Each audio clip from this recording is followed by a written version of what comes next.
Well, hello everybody. Welcome back to my channel. I got a little bit of bad news. I have a cold. Okay, everybody relax. It's okay. Calm down. I'll be fine. I just have a little stuffy nose. So if I sound nasal, that's where we're at. Okay? This is probably going to be more like a vlog style video for you guys.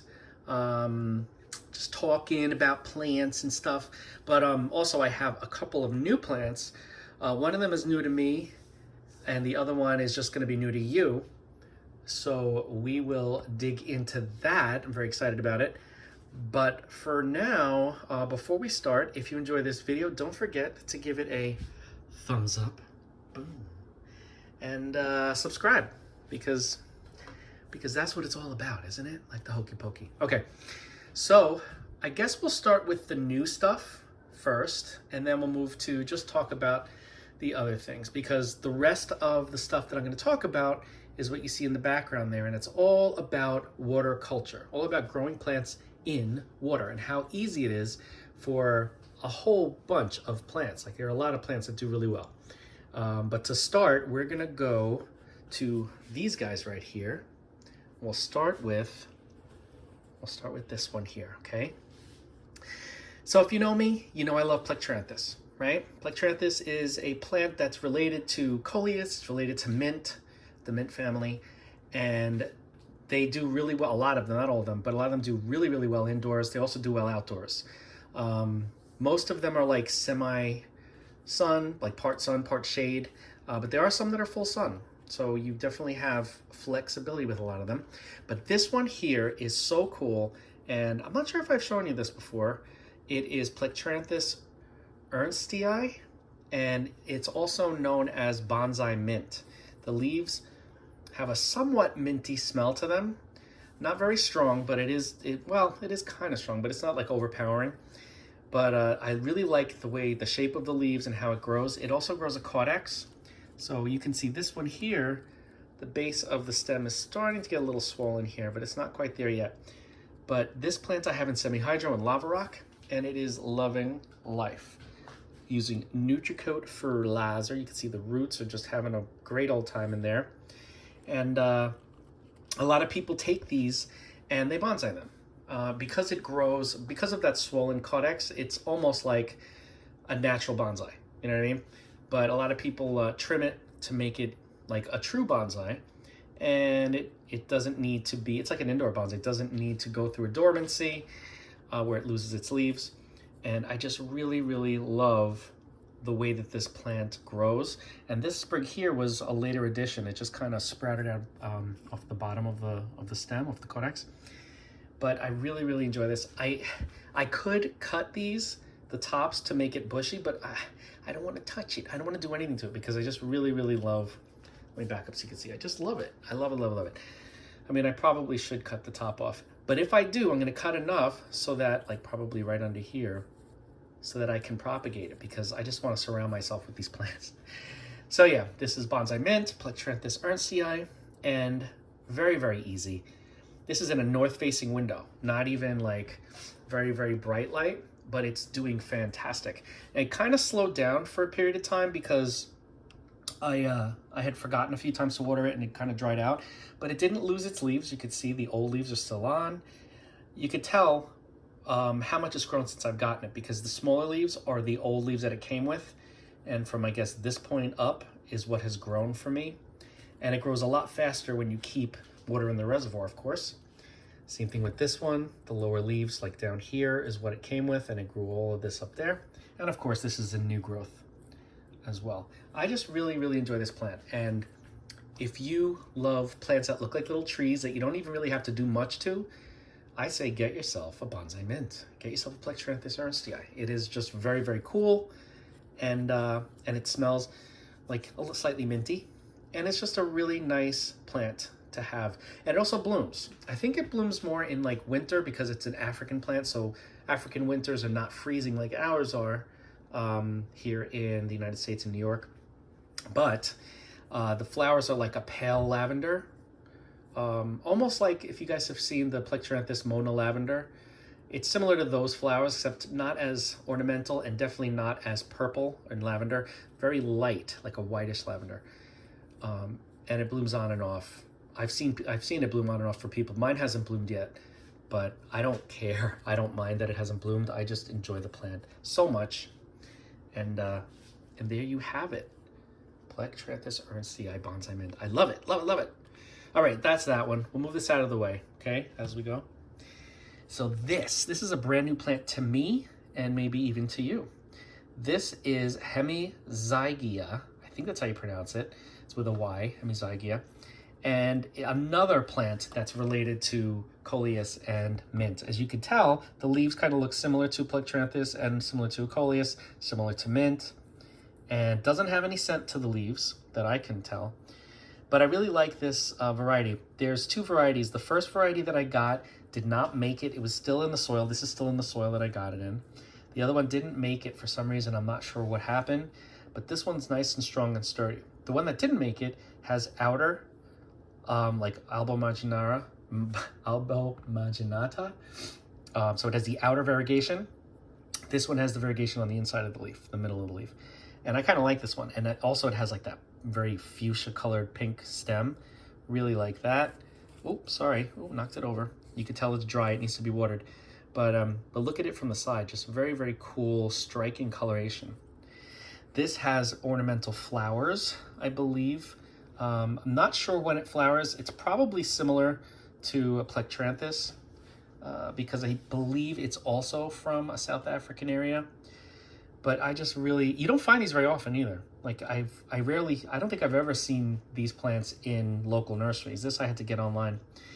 But just a really, really cool looking plant. And I'll have more to tell you about its care and how easy it is, or not, after a while, because it's brand new to me. But I think I kind of know if it's similar to anything like Plectranthus. I'll know that it's fairly easy to keep. I just got to make sure I water it because it's very dry. But yeah, Hemisyia, very nice. Very, very nice. Okay, moving on. Okay, sorry I have a sniffle. Let's see what we're going to talk about next. All of these plants are long-term water growers in water-culture. So, oh, here's one that I want to show you. So this is my Aglionea. This is, I can never remember the name of this, the variety. But this was in a mixed group of Aglionea, of Chinese evergreen. And the other two are right here, and as you can see, they did not do too well. It's starting to grow back. See, there's a growth point there, and there's another growth point there. When I pulled these out, I noticed that there were some roots that were rotted. They were not, here you can see a couple here. This root here, that's gone. So I can pull it right off, see that? And that root down there. So the reason for that is, obviously, these varieties are not as sturdy and strong as this. Maybe because they don't have as much green as this plant, but this one's just, it's going nuts. It even has a new leaf coming out here. So what I'm gonna do, in cases like this where you realize, when you find out that you have a plant that's really not doing so great, oh look, there are more dead roots there, the brown ones. When it's not doing great in plain old water culture, I then put it into lava rock or leca and put it into semi-hydro, because that's telling me, all right, this plant for whatever reason needs a little more oxygen to the roots, because the roots can't really handle it if any period of time goes by and the water is not perfectly clean. Because I've noticed that like a weakened state for plants that are heavily hybridized, plants that are far from the natural state of the plant, the natural variety, they tend to be less vigorous, and so that's what I've noticed. And when I do put them into semi-hydro, they do fine. This one shows no signs of stopping, so I'll just make sure that the water stays clean. You can see it has really nice roots, and I have that little area. Oh, I gotta clean the glass. Look at that. It's got water spots on it. Yeah, but I gotta make sure I keep the water clean and fertilized. But the plant is doing well. I'm not gonna lie to you. It's got a new growth there, new leaf, and it has more leaves than the other two, obviously. So this one's doing well. And north-facing window, Nutricoat fertilizer, as you can see down there, those little pellets. Ding, ding. And yeah, so I'd say in general, Aglionema tend to do well in water culture. It's just every once in a while you'll come across a plant or a variety or two or three or four that are a little bit more sensitive than others. And if you don't keep that water pristine, this is what happens. And then they kind of restart, you know, as long as you remove those roots, because if I would have kept all those roots on that weren't doing well, it would just continue to, fail. So now that I've taken off most of, I got to take off the rest of these dead roots here, but it'll perk back up. It already has a new growth point. It wants to live, and it will probably do much better in semi-hydro anyway. So that is what we're dealing with here, but this is just so beautiful. I love this plant. I want it to get really bushy. It's already on its way. Look at that. All right, so we'll move away from this one and continue on our water culture journey. This is my variegated baby bunny. Bellies, Tradescantia, Chrysophylla, and look at the older leaf. Look at that variegation. That's really cool. This is not in very bright light, so that's why the variegation is kind of dull on the newer growth. If it had more light, it would probably be more striking, like this older leaf here. But it's still beautiful. I love baby bunny bellies. The undersides are beautiful purple color, and they are fantastic water culture candidates. They do very, very well. The original, the main wild type, I guess you can call it, I have a big hanging basket of it in soil, of course. I know. What's going on, Paul? But I have cuttings that I take in. I think I'd shown them in a previous video. And they do phenomenally well in water. And this one is nowhere near light. So not this one, the other one I'm talking about. And it's doing just fine. It's growing great. The leaves are very dark green, probably because it's, you know, trying to maximize its photosynthesis. But they just do very, very well. So they're very much like the Purple Heart does in water culture. They just do very well. Now, the difference for me, when you get like one of those other Tradescantias like Zabrina or Fluminensis, not so happy in water culture long term. They start out okay, they do well, and then boom, the tips start dying off because there's a root issue. You clean up the roots, it starts to grow again, boom, it happens again. They're definitely more sensitive in pure old water than these guys are. So I have learned what works for me in this environment, indoors, and that's what I'm sticking to. Of course, I'll always try things out, test things, and experiment, but for you guys, to save you guys some time and money, I will always let you know what does best in water culture growing, because I know there's a lot of people, and a lot more people are starting to get involved and interested in growing plants in water. So I will always share with you my successes and what I find from my experimentation, so that you guys will have a little bit of an easier time.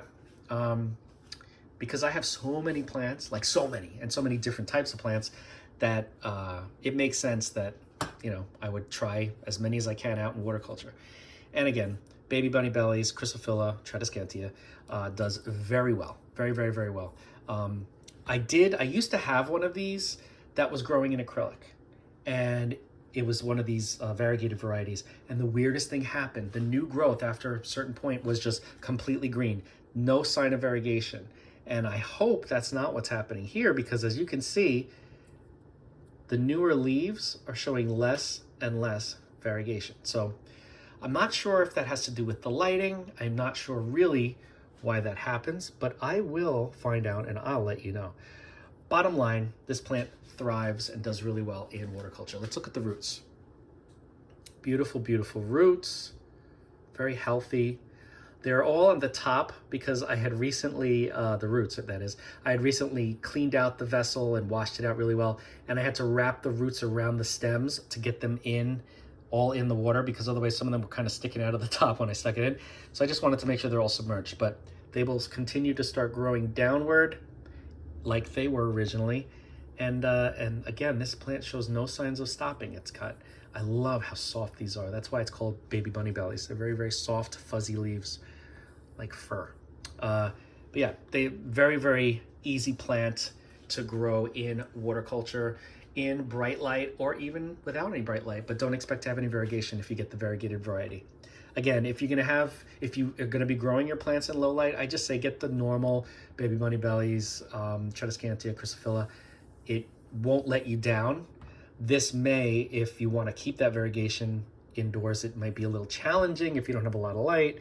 Again, I will keep you posted on how things go with this plant, but that's what it seems to be. Like you see, the older leaves were probably in very bright light before it came into my hands, and the variegation is kind of blending into the green leaf, but I really don't mind.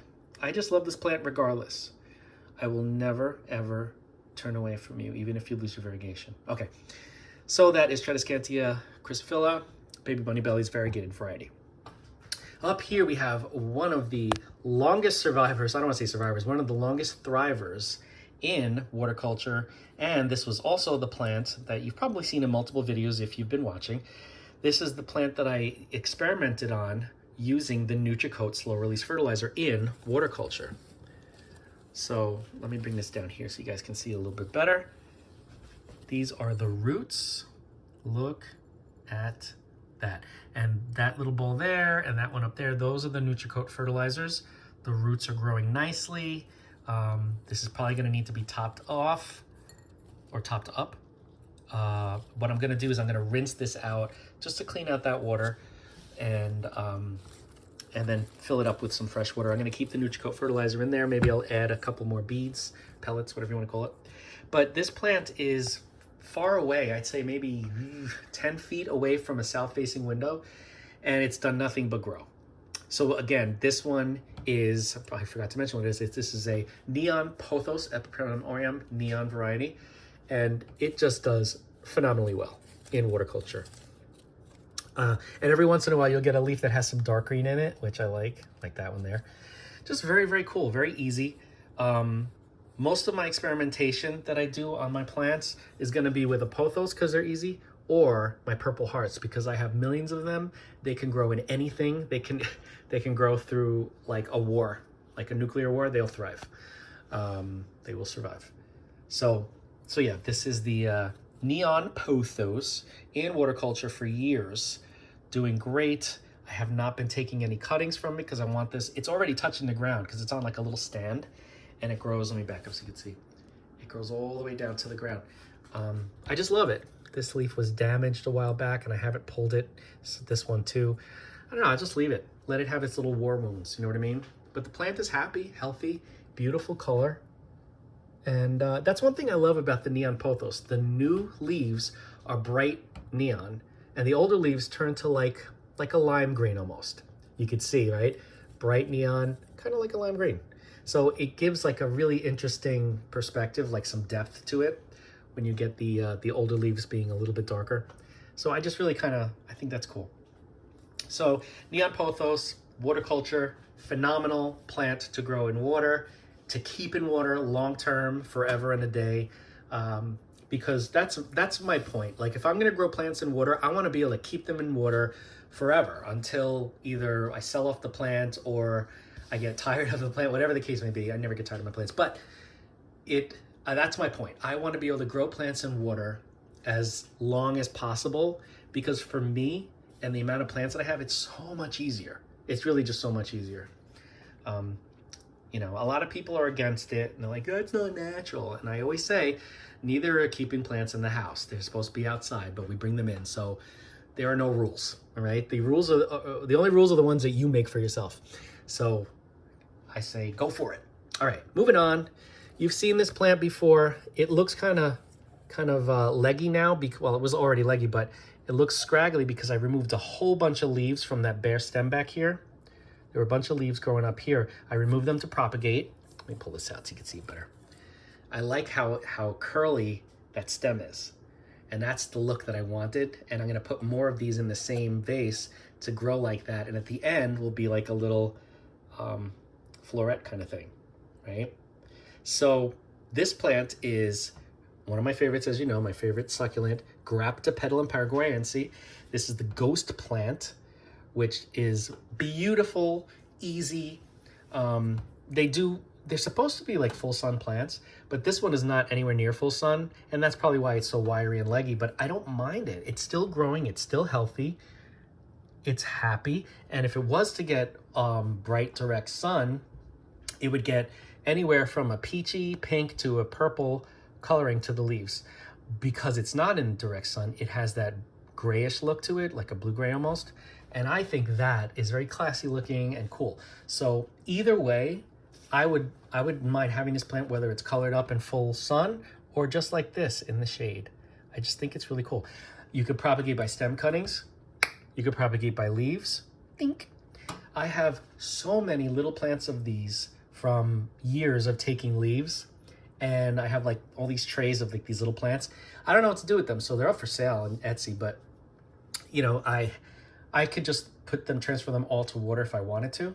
I believe these are non-toxic. I think there's a country that actually, people that eat them in another country, they sell the leaves to eat, which is interesting. But I just think this is such a cool, interesting, snake-like plant. And I'm gonna keep this growing just to see how long it gets and to see how it looks after a period of time. I did have another one of these that was just in a different area in the house, and it was so heavy because the new growth was really big and lush and it was getting a lot of light. The top snapped, so the stem snapped, and I was like, oh no, oh well, I gotta propagate it now. So there's never a loss with these ghost plants. You can just propagate any part of them. Well, not any part. You can't propagate a half a leaf. You have to get the base of the leaf that meets the stem. That's where the cells are that will grow a new plant, not just roots. So there you have it. Graptopetalum paraguayense, ghost plant in water culture. This has been in water for a very long time. Let's look at the roots. I keep cleaning out the algae, but I'm gonna tell you, this plant doesn't mind being overridden with algae. Like, I have plants that are much worse than this. See all the algae in there? Much worse than this, the ghost plants, and they're doing just fine. Like, they're not even like struggling or anything. Of course, I cleaned it out because I want to be able to see the roots, but when I've gone long stretches without cleaning the water, it has been just fine. So I definitely recommend it. People always say, oh, I can't grow succulents. Yeah, you can. I have Echeveria, sedum, obviously Graptopetalum. I have the hybrid, intergeneric hybrids like Graptosedum, Graptoveria, all grown in water, and they do perfectly fine. As long as you give like those varieties bright light, because otherwise you don't want an Echeveria being leggy like this. You want them to be a rosette, you know? That was the word I was thinking of before. The end is like a rosette. You want the Echeverias to stay as a rosette. You don't want them to grow leggy. This one I don't mind because Graptopetalum tends to grow kind of leggy like this, and then at the end they'll have the rosette. But of course this isn't getting enough light, so blah, blah, blah. Anyway, I definitely recommend it. So go out and get some, you know what I'm saying? All right. Next up is my favorite plant. I have a million of these. This is my purple heart, one of my millions of purple hearts. I have not cleaned up some of these older leaves, but that is just fine. This has been in water for an extremely long time. And I'll tell you, purple heart, Tradescantia pallida or Secretia pallida, whatever you want to go by. I know that people use the different genus name, but these guys do fine no matter what you do. This is in bright light, not direct sun, but bright light in near a south-facing window. So it's got the beautiful purple coloring. But even when it's not in bright light, it would look more like this one. This one isn't a purple heart, but this is a sister to the purple heart. This one was labeled as a green queen, but it's obviously not. The leaves get a dull purple in bright light. Dull, not like this bright purple, like deep purple. It's kind of like a dull purple. But again, same family, very closely related to this. I would say it is like a sister, so also does well in water culture. But let's take a look at the purple heart's roots, because this one is full of algae. Look at that. Can you see that? It's like the water is all green. Nutricoat fertilizer at the bottom. The plant is loving it. And it's not even the water that is green, because you see, if I bring the water up to the top, it's more clear. The algae is all over the roots and the side of the vessel. You see that? It's mostly on the plastic, but you can see those roots are pretty healthy. You know, they're pretty clean. This plant can survive anything. Not anything, but you know what I mean. I love these plants. They're great indoors and outdoors. In full sun, after a while, they get these beautiful, I guess you could say pinkish fuchsia flowers. They only last for a day, but it blooms for a while. But it's not the flowers that I'm after. It's the beautiful color of the leaves. It's the growth pattern, and it's the ease of growing and propagating that really do this for me. This plant is just, it's one of those plants that if you have issues growing plants indoors, this, along with pothos, I'd say, you can fill your entire house with different varieties of the Polita, the Purple Heart, the Blue Sue, the Green Queen, and all the different pothos. You know what I mean? So that's all you need. If you don't have a green thumb, don't worry about it. You'll have a purple thumb and a neon thumb. Okay. But yeah, I definitely recommend the Purple Heart for anything. They grow actually well in soil. I know. What? I have a hanging basket of a variety of the pink stripe variety, which is the variegated Purple Heart. And some of it has reverted back to just the plain old Purple Heart. But it doesn't matter because this plant is just a trooper. It is one of those plants that makes you fall in love with growing house plants. It just really does everything you would want a plant to do. And I just love them. I love them so much. And for that reason, all those reasons that I mentioned, this is my main plant of choice that I do experiments on because of how easy and how fast they grow and how beautiful they are. You know, so many people like, what kind of plant is that? Like people that aren't really plant people, so many people come to me, especially like when I have them out, you know, in visibility where people go, when people walk, they're like, what is that plant? And I'm like, oh, it's my Purple Heart. And they're just like, oh my God, that's so unique, so interesting looking. Because when you look at those leaves, like the color of the purple is so unusual. If you haven't seen this before, it's like, what kind of plant is that, you know? But I just love them. I have them everywhere. And this plant, this one, again, I don't know if this is Ocampo White. I don't know because I have not seen the flowers on it. And they all look so similar when they're not purple, when the leaves don't turn purple, that it's hard to tell until you see the flowers because a lot of them are named by the color of the flower or separated, you know, categorized by the color of the flower. But similar growth habit, not nearly as sturdy. See how kind of it's like floppy and weak? Not nearly as strong and sturdy as the Purple Heart. You know, even though it's very similar and almost as easy, you know, but you can see this also got bald. It lost the older leaves when this dried out a little bit. So again, not bad, but not the Purple Heart that just can survive through anything, right? Beautiful, beautiful, beautiful plants. So I've rambled enough. If you're interested in growing plants in water, that's my main thing. That's like my thing, you know what I'm saying? So if you are interested in growing plants in water, please reach out. Let's talk about it. If you want to know, you know, my perspective, my opinion about things, about growing plants in water, I'm always available.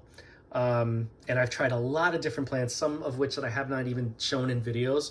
So reach out and we can talk about it because it makes life so easy.